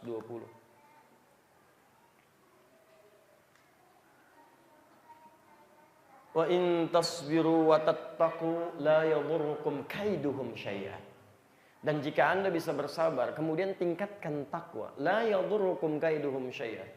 Orang-orang yang merekayasa untuk bisa menjadikan Anda celaka, merencanakan keburukan untuk Anda. Ada orang yang siap misalnya mencuri di rumah Anda, ada orang ingin menjelek-jelekan martabat Anda, ada orang ingin menyakiti Anda dengan celaan, fitnah, tuduhan. Lihat rumusnya. Anda tingkatkan takwa kepada Allah, la yadhurrukum. Darun itu sesuatu yang melukai, gak akan pengaruh terhadap fisik Anda. Dibuat tenang Anda. Walaupun masalahnya berjalan, Anda gak banyak mikirin, biarin aja. Masya Allah, silakan aja, gak ada masalah. Ya, darun itu artinya gangguan sudah mulai kena kepada fisik. Itu darun, ada tingkat ujian, tingkat gangguan itu ada 3. Di Quran surah kedua Al-Baqarah ayat 214, posisi paling kanan sebelah bawah. Ya am hasibtum an tadkhulul jannah. Apa Anda duga bisa masuk surga dengan mudah? Walamma yatikum mathalul ladzina khalau min qablikum. Sementara Anda belum diuji, seperti orang dulu yang dijamin surga itu banyak mengalami ujian. Masathumul ba'sa, satu ba'sa yang ringan-ringan. Ya. Antum mau taklim misalnya kan, tiba-tiba hujan gerimis cuma rintik-rintik kecil. Kecil itu ba's namanya. Ba's. Orang Arab mengatakan la ba'sa, enggak ada masalah. Orang Indonesia dibaca dengan langsung labas, lewat ya. Dia kata la ba'sa, labas lewat, enggak ada masalah ya. Nah, jadi itu ujian kecil. Biasa ke masjid, standar. Kasih hujan dulu sama Allah. Mau ke masjid gak? Itu baru kecil. Kalau antum lulus, baru dinaikin yang kedua. Kalau belum lulus pada yang pertama, terus seperti itu. Pak, ke masjid dong. Kemarin kan ke masjid. Hujan mah. Ya. Kan kecil aja cuman gerimis. Ah, takut riak nantinya. Oh, takut riak. Masya Allah gitu kan. Pada belum lulus. Takut riak. Alhamdulillah, quwwata illa billah. Kalau lulus, kasih hujan yang agak derasan dikit, agak kencang. Darun namanya, wadbarra. Sudah mulai siapkan payung, kan? Sudah mulai kena secara fisik. Masih mau ke masjid gak? Tapi kalau dia masih mau berangkat, baru dikasih yang terakhir, zilzal. Ya, zilzal, wazulzilu, yang menggoncang kepada jiwa. Ada ngasih getaran, kasih kilat dulu, kan? Kasih kemudian agak banjir, kan? Mulai naik airnya. Gensaran banjir enggak? Alhamdulillah enggak, cuma naik dikit. Wah, tetap dia berangkat ke masjid. Masya Allah. Itu yang disebut dengan tingkat yang paling akhir. Kalau Anda sedang berada di ujian yang tingkat ini, Anda menghadapi masalah yang menurut Anda berat, sampai hati Anda bergoncang, sampai mengatakan, ya Allah, kapan ini berakhir? Itu Masya Allah. Yakinkan pada diri Anda bahwa Anda sedang berada di level keimanan yang cukup tinggi. Tingkat paling tinggi, nomor 3. Ya, karena Anda dianggap sebagai orang yang cukup untuk mendapatkan itu. Ya, naikkan, dinaikkan, berbahagialah karena Anda terpilih. Kalau Allah sudah naikkan Anda jangan turunkan. Ada yang sampai mikirin, sampai depresi, sampai nggak mau sholat, Anda turunkan lagi. Ingat ini ya. Allah tidak mungkin uji seorang hamba kalau dia tidak mampu untuk bisa mengatasinya. Rumusnya jelas, la yukallifullahu nafsan. Tidak mungkin Allah menitipkan ujian pada hamba yang tidak sanggup menjalaninya. Jadi kalau Anda punya masalah seberat apapun, dimanapun, itu tandanya cuma Anda yang sanggup, yang lain tidak. Termasuk saat ini. Anda punya masalah di rumah tangga, di kantor, beratnya luar biasa. Memang cuma Anda yang mampu, yang lain enggak. Makanya dititipkan pada Anda, bukan pada yang lain. Maka syukuri itu. Dan gak usah bikin status. Memang cuma saya yang mampu. Gak ada kerjaan. Hadirkan gitu kan. Karena orang yang kecil diberikan ujian kecil. Iman menengah diberikan ujian menengah. Iman mulai kuat diberikan ujian yang kuat. Jangan dikira mudah untuk mengatasi di awal-awal, memang menyesuaikan. Anda biasa main-main, tiba-tiba pengen taklim, jadi lebih semangat. Jangan dikira langsung mudah, tidak. Ada tantangan-tantangan dan sebagainya, gitu kan? Paham sampai sini? Baik. Tapi rumusnya, begitu Anda tingkatkan takwa kepada Allah, itu nggak akan berpengaruh. Awalnya kecil-kecil aja, tadinya kumpul-kumpul dengan teman-teman, manfaatnya banyak yang kurang, sekarang ke masjid, kan? Baru ringan-ringan, Masya Allah. Udah mulai soleh nih, masih kecil itu. Alhamdulillah, saya masih doni, soleh mah tetangga kita, gitu kan. Baik, jalan, yuk, ayo ngaji, ya. Sudah masih kecil-kecil. Besoknya sudah mulai lain, itu biasa. Lama-lama, Anda akan mendapatkan kenikmatan yang nggak bisa dibayar dengan apapun. Tadinya ketinggalan sholat fardu biasa-biasa, sekarang ketinggalan sholat sunnah, sudah gelisah. Aduh ya Allah, kok nggak tahajud tadi malam ya? Ya Allah, ketinggalan 2 rakaat fajar. Tadinya kumpul-kumpul ketinggalan mulai nggak enak. Sekarang ketinggalan taklim aja sudah nggak tenang Anda. Ya Allah, telat saya. Ya Allah, kok nggak dapet ya? Itu nggak bisa dilukiskan tuh keindahannya. Nikmat gitu. Ya. Dulu baca Al-Quran, sekarang mulai baca Al-Quran. Begitu menghafal 1 ayat Al-Quran, wah, itu lebih daripada mendapatkan 1 proyek. Anda pilih mana? Bisa menghafal Al-Quran sampai selesai atau mendapatkan proyek senilai 100 miliar?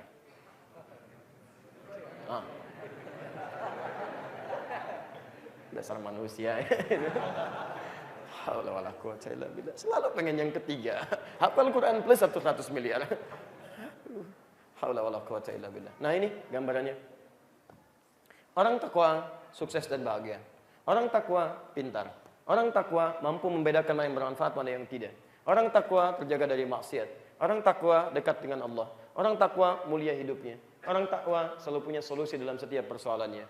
Pertanyaannya sekarang, antum di mana dari semua poin yang telah dijabarkan ini? Jangan-jangan kita selalu berusaha untuk takwa misalnya, tapi mohon maaf, belum sukses, belum bahagia. Ada sukses, tapi belum bahagia. Ada bahagia, tapi belum sukses. Ada yang belum kedua-duanya. Ini yang agak repot. Maaf, sudah mulai belajar, tapi pengetahuan sulit untuk datang. Apa masalahnya? Ini Furqan didapatkan atau belum? Maksiat sudah mulai bisa ditahan atau belum? Sejauh mana kedekatan Anda dengan Allah Subhanahu wa taala? Kan? Dan sampai ke ujungnya. Ini poinnya. Seharusnya ketika Nabi memberikan gambaran tingkatkan takwa, yuk tingkatkan takwa, yuk tingkatkan takwa. Coba cek sejauh mana dari semua ini yang sudah bisa kita hasilkan. Karena itu para ulama-ulama kita termasuk dalam ta'limnya, bahkan dalam khutbah Jumat setiap sepekan sekali itu nggak bosan mengingatkan. Ya, lihat kalimat-kalimat setiap khutbah Jumat pasti itu, mari kita tingkatkan takwa kepada Allah Subhanahu wa taala. Dan nggak perlu dijawab itu, coba tanyakan pada diri kita. Mari kita tingkatkan takwa kepada Allah, hadirin. Mari, nggak usah. Anda tingkatkan, cari, ini poinnya. Sekarang, izin, mohon maaf. Kalau Anda bertanya, apakah setiap orang yang meningkatkan takwa bisa mendapatkan ini? Ternyata belum tentu. Belum tentu. Karena Quran hanya menginginkan yang serius. Yang tidak serius, nggak akan meraih ini. Hanya lelah dalam ibadah saja. Pahala mungkin ada, tapi esensi nggak akan dapat. Karena itulah ketika Nabi mengingatkan takwa, Nabi mengambil 1 ayat yang khusus yang menunjukkan keseriusan dalam meningkatkan takwa kepada Allah Subhanahu wa taala. Itulah Quran surah ketiga ayat 102 itu, posisi paling kanan sebelah atas. Saya hapus lagi ya. Hapus dulu. Bismillah. Haula wala quwwata illa billah.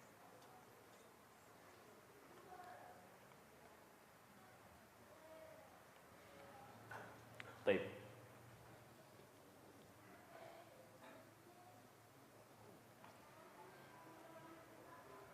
Yuk kita lihat Quran surah ketiga Ali Imran ayat 102. Ya ayyuhalladzina amanu. Hei orang-orang yang telah menyatakan dirinya beriman kepada Allah. Teman-teman tolong ingat ini ya. Kalau ditemukan di Quran ayat dibuka dengan kalimat iman, itu berarti ayat ini hanya ditujukan hukumnya untuk orang-orang yang telah masuk Islam, telah beriman. Jelas? Maka tidak berlaku umum ayatnya. Tapi juga sekaligus sebagai sindiran. Jangan-jangan ada yang mengaku muslim tapi imannya nggak ada dalam dirinya. Hati-hati ya, hati-hati. Baik. Dan istilah-istilah iman, nanti istilah setelahnya ittaqullah, tingkatkan takwa kepada Allah. Ingat istilah iman, istilah takwa itu nggak akan ditemukan kecuali dalam Al-Quran. Sebenarnya di kitab-kitab lain nggak ada. Yang ada sekarang maksudnya, bukan kitab-kitab dulu. Silahkan cek di kitab-kitab yang ada sekarang. Nggak ada kalimat-kalimat takwa itu. Itu kan cuma rekayasa terjemahan saja. Silahkan cek.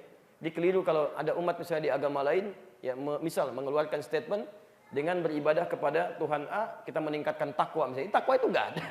Takwa itu kosakata khusus, kosakata syariat namanya, bukan cuma kosakata bahasa Arab. Makanya di zaman jahiliyah pun nggak pernah orang jahiliyah mengatakan kalimat takwa. Ayo kita tingkatkan takwa kepada Lata dan Uzza. Nggak ada. Karena kalimat takwa itu kosakata syariat namanya, kosakata syariat. Yang disyariatkan jadi ketentuan dalam beragama. Makanya nggak akan Anda temukan kalimat-kalimat ini kecuali dalam syariat Islam, baik di Al-Quran ataupun di Sunnah. Sekarang perhatikan kalimatnya. Hei orang-orang yang telah menyatakan dirinya beriman kepada Allah, ittaqullah, tingkatkan takwamu kepada Allah. Kalau ayatnya berhenti di sini, maka Anda punya kebebasan. Yang penting meningkat aja. Gak ada masalah. Sholatnya meningkat, puasanya meningkat, bacaan Al-Qurannya meningkat. Ya. Kalau meningkat itu ada yang ditambah secara spesifik. Misal, baca sekarang 2 ayat Al-Baqarah, besok 20 ayat. Jelas ditambah. Ada yang dimaksudkan penambahannya dengan sunnah. Misal, sholat fardu misalnya ada 5 waktu. Ditambah sholatnya, maksudnya tambah dengan sholat sunnah. Bukan yang biasa kemudian jadi ditambah. Ya Allah, kemarin saya jarang sholat, ya Allah. Saya jauh dari hamba bertobat, ya Allah. Hamba ingin mengganti sholat-sholat kemarin. Nggak apa-apa, besok sholat subuh hamba mulai dengan 4 rakaat. Nggak usah, cukup 2. Anda tambah dengan sunnahnya. Sebelumnya 2 rakaat dan sebagainya. Tayyib, sekarang perhatikan. Ini yang menarik. Tingkatkan takwamu kepada Allah. Tidak cukup sampai sini. Haqqa tuqati, dengan serius. Saya mohon izin untuk berhenti di poin ini karena barangkali kita juga harus bisa berbagi dengan beberapa hal. Nanti kalau ada pertanyaan saya coba jawab. Kalau tidak ada, saya mohon izin untuk barangkali rehat dulu untuk kembali mengondisikan kondisi fisik supaya agak lebih baik lagi untuk potensi dakwah selanjutnya. Jadi nanti kita sepakati paling maksimal kita di jam 9 ya. Kurang 1/4 boleh? Baik, alhamdulillah. Anda kalau mau sampai jam 10 juga boleh tadi ya. Cuman jam 9 saya pulang gitu. Baik. Lihat sini pelan-pelan. Maaf, kelihatan nih? Halo? Nggak kelihatan, perlu diperbesar. Saya tulis coba ya. Bentar. Haqqa tuqati. Haqqa tuqati. Lihat sini.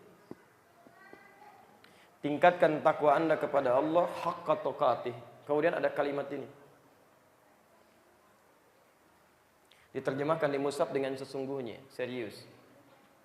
Kalimat ini dalam bahasa Arab, khususnya dalam kosakata Al-Qur'an, setidaknya punya 2 makna utama. Secara cepat saja. Nanti tafsirannya di hadis ya.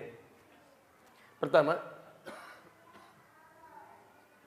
yang dimaksud keseriusan di sini adalah takwa yang ditunaikan dengan sungguh-sungguh dalam setiap keadaan. Ini poinnya. Bukan hanya dalam satu hal saja. Makanya Nabi pernah mengatakan ittaqullaha haitsu ma kunta. Bertakwalah kepada Allah dimanapun kamu berada. Jangan sampai mohon maaf ya, Anda di masjid takwa, keluar dari masjid sudah hilang takwanya. Kan? Hati-hati di pengajian takwa. Ketemu dengan teman-teman di perkumpulan, hilang lagi takwanya. Allah nggak inginkan itu. Di kantor jadi orang takwa. Di rumah jadi suami istri yang takwa. Di masjid jadi hamba yang takwa. Termasuk nanti ketika mempraktekkan takwa itu. Kan takwa itu salah satu bentuknya ibadah. Nanti kita turunkan. Salat misalnya kan bagian dari takwa. Quran surah kedua Al-Baqarah ayat 2 sampai ayat 3. Dzalikal kitabu la raiba fihi hudan lil muttaqin. Siapa orang muttaqin ini? Ayat 3 aja. Alladzina yu'minuna bil ghaib wa yuqimunas shalah. Yuqimun, berjamaah.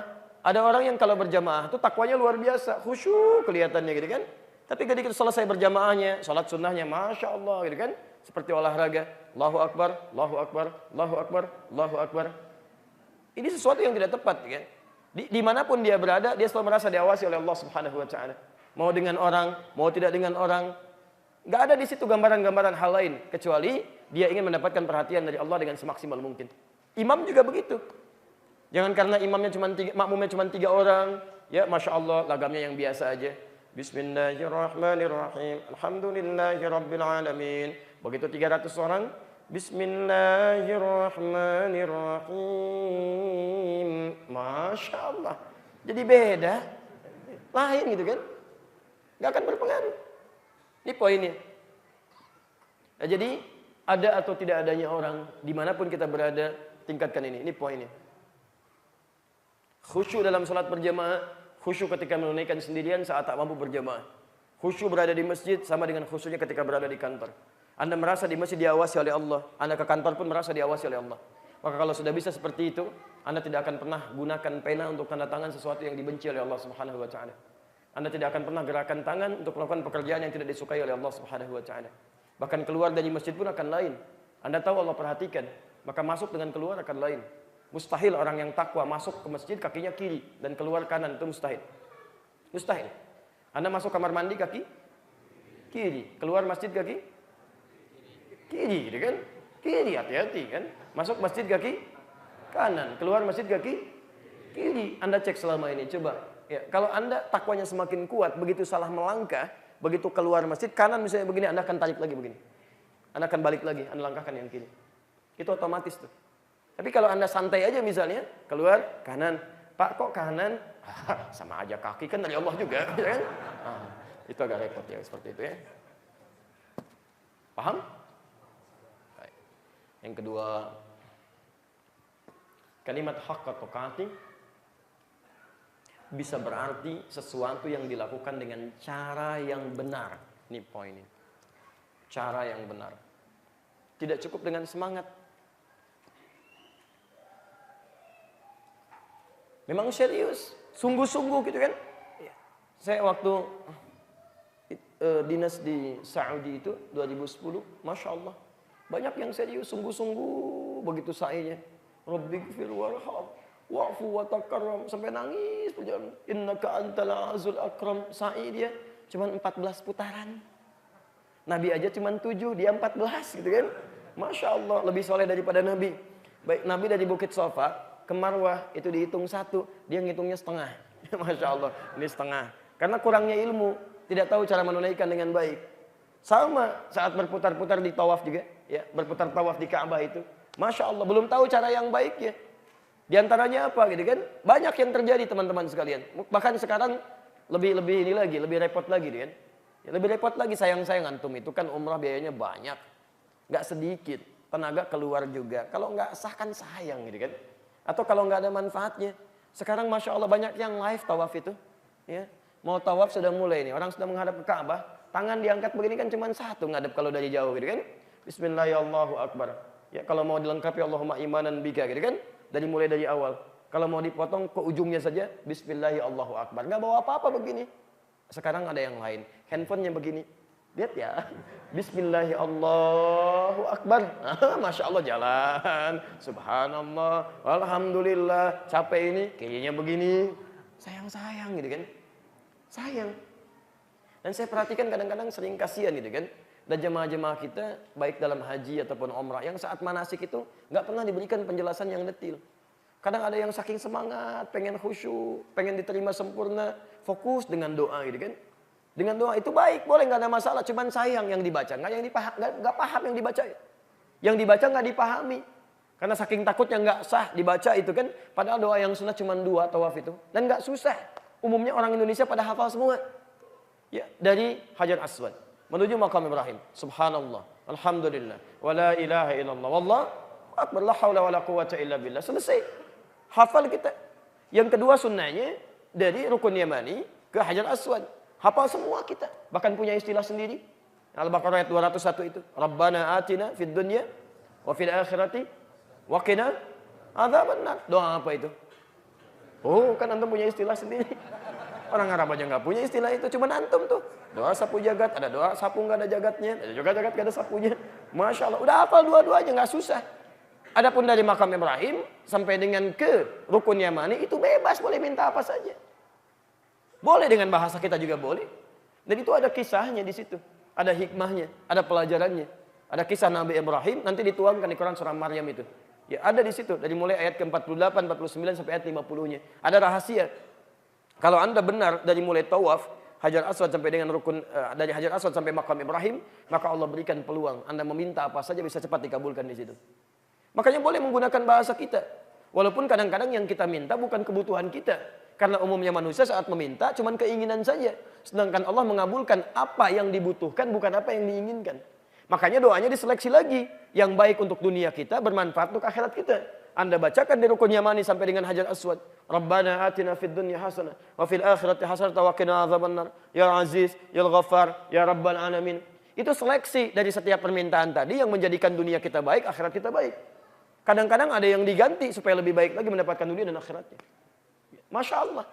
Ya, sekarang ada yang banyak orang Bangladesh juga ya, orang-orang luar, mereka menggunakan bahasa mereka itu benar. Dan kita bisa lakukan itu, silakan minta aja nggak ada masalah. Ya. Bahkan nanti di Multazam misalnya Anda bisa minta, nggak harus pakai bahasa Arab. Saya pernah ada pengalaman itu ya, cerita dari teman, Masya Allah, itu 2 orang kisah terjadi dan nyata itu. Ya, maksudnya terjadi dan dikabulkan. Dan satu pemuda datang dekat multazam, dia bermohon kepada Allah. Suasana masih agak kosong, ya Allah. Hamba sampai hari ini belum punya jodoh. Belum menikah ya Allah gitu kan. Sampai datang ke Ka'bah ini memohon sampai ke sini ya Allah. Saat sedang berdoa itu tiba-tiba datang seorang perempuan sampingnya, tinggi, cantik, hidungnya mancung, Masya Allah. Ya Allah kayak gini ya Allah. Kasih contoh. Masya Allah. Dan dikabulkan karena dia minta dengan bahasa yang dipahami, dikabulkan. Walaupun bukan dengan yang tadi gitu kan. Tapi dia nikah. Nikah, kabarnya datang, dia nikah gitu kan. Dia minta dengan yang dia pahami, itu boleh. Kecuali dengan doa-doa yang khusus dipanjatkan, yang nggak boleh diganti lafadznya. Ya kalau yang umum silakan. Ada lagi yang datang, Masya Allah ini lain.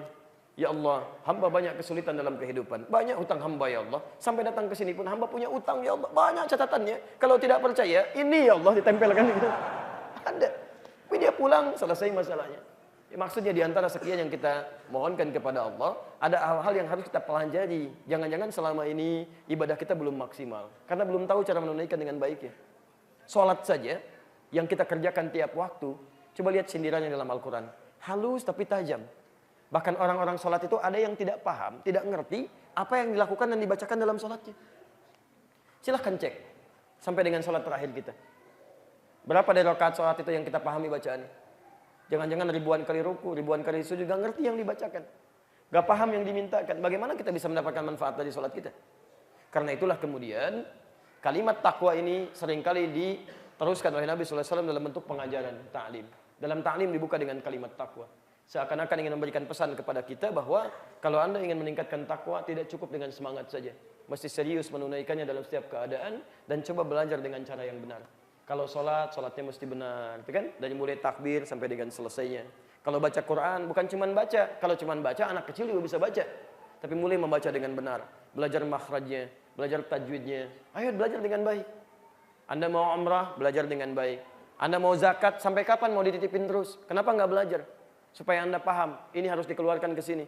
Sampaikan, beda antara mengeluarkan langsung, menyampaikan langsung, dengan Anda titipkan itu lain. Walaupun menitipkan itu boleh. Tapi ketika Anda paham, Anda sampaikan langsung, itu lain. Walaupun nilainya cuma 10.000, tiba-tiba Anda antarkan, orang itu menerima. Ya Allah, terima kasih ya Allah. Ini yang hamba butuhkan saat ini. Terima kasih ya Allah. Mas mudah-mudahan dijaga Allah ya. Rizkinya yang lancar, berkah hidupnya, disayang Allah, jodohnya langgeng. Wah Masya Allah, banyak. Padahal cuma 10.000. Udah Pak, jangan banyak-banyak. Besok 100.000 ya. Masya Allah, supaya banyak lagi. Itu indah gitu. Anda nggak akan bisa temukan itu. Dititipkan nggak ada masalah. Tapi Anda nggak akan temukan suasana itu. Jadi begitu mendapatkan yang demikian cuma dengan 10.000, besok bisa Anda rencanakan lagi. Makanya kalimat zakat dibuka selalu dengan kata ita di Quran. Wa'atuz zakah, wa'atuz zakah. Ita itu kan 3 artinya. Keluarkan dengan tulus, sampaikan langsung, dan pastikan diterima oleh orangnya jika mampu melakukannya. Ayo kita pelajari gitu kan. Itu akan indah kalau Anda pelajari dengan baik, aplikasinya akan indah. Semuanya. Infak. Berapa kali Anda infak selama hidup? Pernah nggak tahu kepada siapa infak diberikan? Jangan-jangan selama ini infak, tapi nggak memahami. Yang prioritas itu siapa? Kan ada 5 yang harus kita infakkan itu, yang paling prioritas. Quran surah kedua 215 itu. Ada orang tua, ada kerabat terdekat, ada anak yatim, ada orang miskin, ada ibnu sabil. Ini paling prioritas. Yang lainnya kemudian disusulkan. Jangan sampai infak jauh-jauh, orang tua sendiri misalnya tidak dapat perhatian kita. Orang tua kan nggak boleh dizakati. Kadang-kadang butuh sesuatu, cuman nggak mau cerita. Kita yang harus lihat. Kerabat terdekat, infak sampai jauh-jauh. Anak paman sendiri putus sekolah. Masya Allah. Anak adik sendiri misalnya kesulitan dalam kehidupannya. Coba cek. Jadi teman-teman sekalian, ini gambarannya yang saya coba sarikan. Kenapa Nabi sering mengingatkan dengan kalimat takwa? Ini poin-poin yang ingin disampaikan. Nah, bagaimana sekarang cara memulainya? Maka ini bentangannya. Ya, ada tawaran-tawarannya. Kalimat takwa disebutkan 115 kali dalam Al-Quran. Dan wujudnya, prakteknya ada di ayat-ayat yang berupa ibadah. Ada hubungan dengan Allah, misal salat Al-Baqarah ayat 2-5. Ada salat, ada infak, ada baca Al-Quran disebut dengan takwa. Kalau Anda bisa kerjakannya dengan baik, ulaika ala hudam min rabbihim wa ulaika humul muflihun. Anda akan dilindungi oleh Allah dan hidupnya akan bahagia. Seperti konsep tadi. Ada lagi puasa. Ya, saya sarankan kalau Anda ingin memulai meningkatkan takwa dengan lebih tinggi, kuat, coba dengan puasa. Puasa ini Masya Allah. Satu kali mendayung, amalan-amalan lain bisa dikerjakan. bisa terlampaui.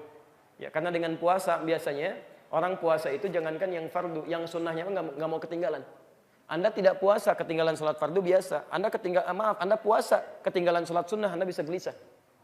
Anda tidak puasa, ada orang minta di depan, belum tentu Anda kasih. Anda puasa, jangankan yang kelihatan mata, yang nggak kelihatan Anda cari-cari, Anda catat tuh. Bukankah saat Ramadan Anda mencatat? Anak yatim ada berapa, fakir miskin ada berapa? Yang nggak kelihatan mata Anda cari. Dan orang puasa hebatnya, dia akan berusaha menekan maksiat. Nggak mau maksiat. Bohong nggak mau dia. Minimal takut batal puasanya, dia tahan-tahan di latihan. Bro, kemarin kemana? Janjian nggak ada. Kapan? Kemarin jam 9. Oh, habis maghrib deh, saya jawab. Habis maghrib tuh, tunggu maghrib dulu. Masya Allah. Ntar habis maghrib ya, gitu kan? Nggak mau dia, ntar habis maghrib lupa, nggak ditanya lagi tuh. Jadi dia terlatih. Makanya ketika Anda puasa, kalimat takwanya ditutup dengan takwa. Al-Baqarah 183. Ya ayyuhalladzina amanu kutiba alaikumussyam kama kutiba alal ladzina min qablikum la'allakum. Haji itu puncak tertingginya. Dengan kalimat takwa, Quran surah kedua 197, posisi paling kanan sebelah atas. Al-hajju asyhurun ma'lumat, faman farada fihinna al-hajj fala rafatha wala fusuqa wala jidala fil hajj, wa ma taf'alu min khairin ya'lamhu Allah, wa tazawwadu fa inna khairaz zadi taqwa. Ya, dan yang terakhir, takwa bukan cuma ibadah ritual, tapi juga sikap sosial dalam kehidupan. Dan tidak sedikit orang kehilangan pahala-pahala ritual karena persoalan yang terakhir ini. Dan di sini saya akan akhiri, sekaligus kita tutup bersama-sama. Quran surah ketiga ayat 133 sampai 134, posisi paling kanan sebelah atas. Dan Anda harus hati-hati dengan persoalan yang ini. Wasari'u ila magfiratin min rabbikum. Dan bergegaslah Anda untuk memohon ampunan kepada Allah. Koreksi diri. Wa jannatin, dan berharaplah supaya bisa masuk ke dalam surga. Arduhas samawati wal ardu 'iddat lil muttaqin.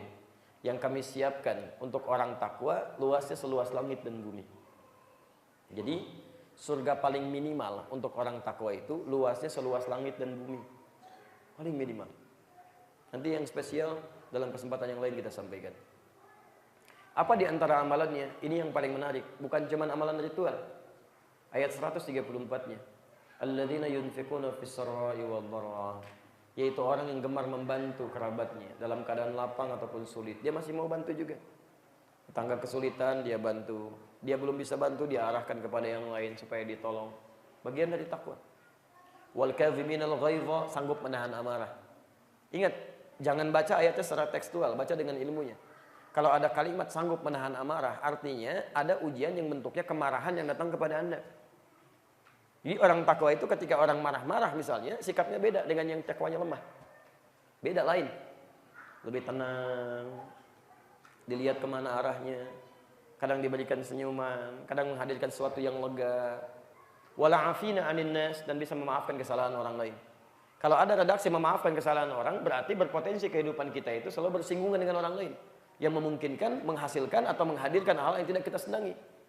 Orang takwa itu cepat maafkan. Maafin aja. Maaf ya, lihat ini. Memaafkan orang, itu nggak ada ruginya. Jadi jangan Anda kira kalau memaafkan persoalan selesai. Tidak. Belum tentu selesai. Anda punya masalah dengan orang. Anda maafkan dia. Urusan Anda dengan dia, itu diselesaikan oleh Allah. Urusan Anda dengan Allah pun selesai. Karena itu ketenangan diberikan pada diri Anda. Anda nggak pernah pikirkan dia, Anda tidak sibuk dengan dia. Tapi kalau dia belum minta maaf kepada Anda, urusan dia belum selesai dengan Allah. Karena itu dia akan terus memikirkan Anda. Capek ngurusin Anda. Capek memikirkan Anda, bikin status tentang Anda macam-macam, biarin aja. Dia capek mikirin Anda nggak pernah mikirkan dia sedetik pun. Dan hebatnya nanti, ini yang paling berbahaya. Awas, hati-hati. Orang-orang yang walaupun rajin ibadah ritualnya, tapi tidak bisa menjaga takwa sosial dia. Misal, rajin sholat, rajin puasa, rajin ibadah, tapi rajin juga mencela, rajin juga menuduh, rajin berselisih, rajin macam-macam. Itu disebutkan oleh Nabi. Kalau Nabi menyebutkan dengan kalimat umum, artinya akan terjadi di setiap masa dengan tokoh yang beda-beda.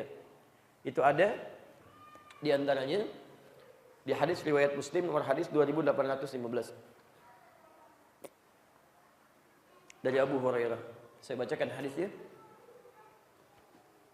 Atadrunal muflis, tahukah kalian orang yang pailit itu, bangkrut? Qulna ya Rasulullah, al-muflisu fina ma la dirham lahu wa la mata'. Kami katakan ya Rasulullah, orang pailit itu orang yang sudah nggak punya uang sepeser pun, nggak ada aset sedikit pun. Logis ya? Sekarang perhatikan. Al-muflisu min ummati, orang pailit dari umatku itu. Ingat, Nabi tidak menyebut umatnya Musa atau Isa, tapi umatku. Ada orang yang mengaku umatnya Nabi Muhammad, tapi disebut pailit oleh Nabi di akhirat nanti. Ya'ti yaumal qiyamati bi sholatin, datang di hari kiamat dengan pahala salat yang cukup banyak. An-in itu diantara maknanya banyak. Banyak. Wasyamin, puasanya rajin. Wa zakatin, zakatnya jarang tertunda. Wa ya'ti qad syatama hadza, cuman sayang kadang juga sering celah orang lain. Wa qadzafa hadza, kadang menuduh orang lain. Wa akala mala hadza, mengambil hak orang lain tanpa dibenarkan. Wa daraba hadza, ada yang senang berselisih bahkan sampai secara fisikal. Awas, hati-hati. Puncaknya wasafa kadama hadza, ada yang menumpahkan darah saudaranya, bahkan menyebut nama Allah di dalamnya. Tembak orang, bom orang, Allahu Akbar tanpa kaidah yang dibenarkan, itu keliru fatal. Bagaimana hukumnya kalau ada orang sholat bersamaan dengan itu orang maksiat? Lihat. Tu'khadhu hadza min hasanati wa hadza min hasanati. Kalau ada orang sholat kemudian dia mencela orang lain, maka pahala sholat dia seketika dipindahkan kepada orang yang dicelanya. Jadi kalau antum bermasalah dengan orang, kemudian antum maafkan dia, dia belum minta maaf pada anda, dia terus mencela anda, seketika pahala-pahala dia diberikan kepada anda. Itu seketika transfer otomatis. Masya Allah, nggak minta dikasih. Pahalanya banyak, pindah. Anda taklim sekarang nih, keluar dari sini misalnya, ada yang mencela orang yang nggak taklim. Masya Allah, itu siapa sih orang itu? Itu Pak, tetangga di sini, tahu nggak Pak ya? Selama di sini, nggak pernah mau ke masjid Pak ya, apalagi taklim. Mudah-mudahan aja Pak, barangkali belum dapat hidayah Pak ya. Iya. Terus dibicarakan. Itu begitu Anda dengan niat buruk membicarakan orang itu, pahala taklimnya pindah kepada orang itu. Seketika, padahal dia nggak ikut taklim. Datang orang lagi datang, kenapa sih? Itu tuh orang itu, oh iya ya, nggak nyangka tuh, masya Allah, gabung lagi di situ, pindah 3 orang, orang itu cuma nerima aja, padahal nggak ikutan. Yang satu tiba-tiba mengatakan, alhamdulillah Ustaz, saya enggak, bagus, nggak seperti mereka itu tuh, masya Allah, kena juga. Jadi ada banyak hal yang kadang nggak sadar gitu kan, kadang nggak sadar, ya atau jangan-jangan Anda sering rajin ikut talim, tapi sering mencela juga, hati-hati itu, nggak boleh gitu kan. Anda ibadah, sholat, puasa, macam-macam, tapi menuduh orang juga, itu bahaya. Ada perempuan disebutkan oleh Nabi masuk neraka dia, padahal rajin puasa, rajin sholat. Hanya persoalan sering mencela dan menggibahkan tetangganya. Kata Nabi, hiya finnar, dia di neraka. Orang kaget, kok bisa? Karena habis pahalanya. Lihat, wa hadza min hasanati, demikian seterusnya. Fa in faniyat hasanatuhu, ma lam yuqda alaihi. Tapi jika habis kebaikannya, sementara masih ada keburukan yang dilakukan, misal masih ada dosa satu, pernah zalimi orang, tapi bekal kebaikan sudah nggak ada untuk menembusnya, maka yang terjadi, diambillah keburukan orang ini, tu'khadhu min khatayahum, diambil keburukan orang ini, ditimpakan kepada orang yang ini, faturiha finnar, maka kehabisan bekal dia, dimasukkanlah ke dalam neraka. Silakan Anda cek sampai dengan hari ini, kita bermuhasabah masing-masing. Berapa kali kita berpikir buruk tentang orang lain? Berapa kali kita berprasangka tidak baik kepada Allah Subhanahu wa taala? Berapa kali lisan kita bertutur yang tidak baik? Jangan-jangan seringkali kita mengajak pada taklim sesuai Al-Quran, Sunnah, tingkatkan takwa, tapi perilaku kita tidak menunjukkan sifat ketakwaan pada Allah Subhanahu Wa Taala. Karena itu, mari perbaiki keadaan diri kita, pulanglah ke rumah, perbaiki hidup kita, karena masa kita terbatas. Kita tidak tahu kapan kita akan kembali. Karena itu Allah tutup dengan kalimat wala tamutunna illa wa antum muslimun. Jangan sampai Anda wafat kecuali patuh pada ketentuan ini. Muslim itu kan patuh. Kenapa menggunakan kalimat wala tamutunna? Kata para ahli tafsir, di antara maknanya memberikan batas yang menegaskan pada kita bahwa kita berlomba dengan kematian. Jangan-jangan kita meninggal belum jadi orang takwa gitu kan. Maka dari itu, kembalilah ke rumah, pulanglah sebagai seorang ayah yang takwa, seorang ibu yang takwa, suami yang takwa, istri yang takwa, anak-anak yang takwa. Berangkatlah nanti esok ke tempat kerjanya lusa, hari Senin itu, ya dengan membawa spirit takwa. Jadilah pegawai yang takwa. Ya jadilah kemudian tetangga yang takwa. Jadilah teman-teman yang takwa. Kalau semuanya sebuah takwa, maka apa yang terjadi? Keberkahan Allah akan turunkan pada satu tempat itu. Antum sekomplek Glen Sharon di sini, tingkatkan iman dan takwa, selesai masalah. Quran surah 7 ayat 96. Walau anna ahlal qura, kalaulah satu penduduk negeri itu amanu wattaqau la fatahna alaihim barakatim minas sama'i wal ard. Kalaulah sependuduk negeri mau beriman dan meningkatkan takwanya kepada Allah, kami akan bukakan semua pintu keberkahan di langit dan di bumi. Semuanya. Dan kita rindukan itu. Mudah-mudahan kita semua mengalami masa-masa itu, dan semoga Allah Subhanahu wa taala menjadikan kita bagian dari orang-orang takwa yang dimaksudkan. Nah, teman-teman sekalian, mari kita buat rencana untuk besok dari amalan-amalan yang telah dijabarkan tadi, ya, dan bahkan nanti ada amalan-amalan spesial yang lain waktu kita bisa bahas. Ya, itu tergantung keinginan kita. Nanti tinggal keluarkan di Quran. Ada penghuni Taman Firdaus, apa amalannya? Ada penghuni Taman Surga, apa amalannya? Apa penghuni Surga Aden, apa amalannya? Anda keluarkan. Dan kalau sudah punya petanya, itu aja yang dicapai.